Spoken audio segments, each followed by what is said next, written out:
আমরা এখন আছি দক্ষিণ সুন্দরবনের একদম শেষ প্রান্তে। এখান থেকে দক্ষিণে তাকালে শুধু পানি আর পানি, অর্থাৎ বঙ্গোপসাগরের শুরু। এমনই একটা এলাকায় আজকে আমরা জাকি জাল দিয়ে মাছ ধরতে আসলাম। এই অঞ্চলে প্রচুর পরিমাণে মাছ পাওয়া যায়, তবে ভাটি বা ডালাগনে এই অঞ্চলে তেমন একটা মাছ পাওয়া যায় না, একথাও সত্য। তারপরও আজকে আমরা এই ভাটির গুণে এখানে মাছ ধরতে আসলাম। দেখা যাক শেষ পর্যন্ত আমরা এই অঞ্চলে কি মাছ পাই, সেই দৃশ্য আপনাদেরকে দেখাবো। আশা করছি ভিডিওটি আপনাদের কাছে ভালো লাগবে। দেখেন ওই যে পিছনে সুন্দরবনের ঘন জঙ্গল, আর এই জঙ্গলের পাশেই হচ্ছে নদী চর, আর এই চরেই আজকে আমরা সারাদিন মাছ ধরবো। এই যে গাছের গোড়াগুলি দেখতেছেন, এই গাছের গোড়ায় বের দিয়ে তারপরে মাছ ধরা হবে। এই সমস্ত গাছের গোড়ায় জাবা মাছ, ট্যাংরা মাছ, কোরাল মাছ, কাইন মাছ, নানান প্রজাতির সামুদ্রিক মাছ পাওয়া যায়। আজকে দেখা যাক শেষ পর্যন্ত আমরা কি মাছ এখান থেকে ধরতে পারি, আর সেই দৃশ্য কিন্তু আপনাদেরকে আমরা দেখাবো। দক্ষিণ সুন্দরবনের শেষ প্রান্তে এসে এই ধরনের মাছ ধরার ভিডিও মনে হয় যে আমরাই কেবলমাত্র সোশ্যাল মিডিয়ায় আপনাদেরকে দেখাচ্ছি। এ ধরনের ভিডিও হয়তো বা অন্য কেউ এখানে এসে আর দেখায় না। যদি আপনাদের এই ধরনের ভিডিও ভালো লাগে তাহলে অবশ্যই আমাদের সাথে পেজে যুক্ত থাকবেন, এবং আমরা চেষ্টা করবো আপনাদেরকে নিত্য নতুন এ ধরনের সুন্দরবনের মাছ ধরার ভিডিও দেখানোর।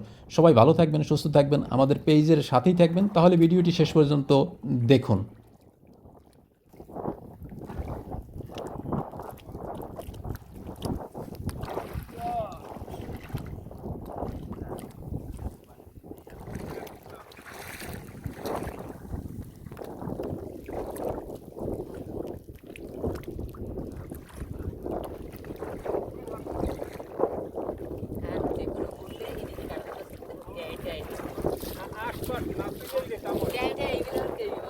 পানি যতক্ষণে না শুকাইবে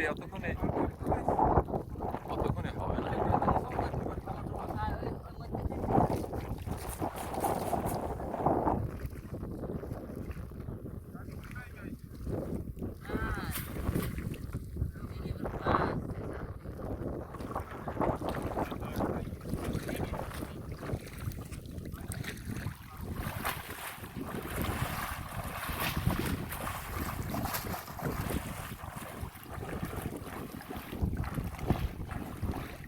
এই যে গেলেই নিতে হয়।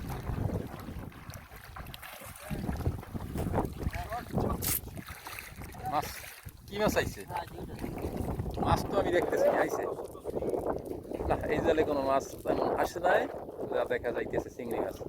আসলে ওই যে বললাম শীত মৌসুমে এই অংশে মাছের পরিমাণ কম থাকে, আবার অনেক সময় পাওয়া যায়, যে সবসময় পাওয়া যায় না তা না।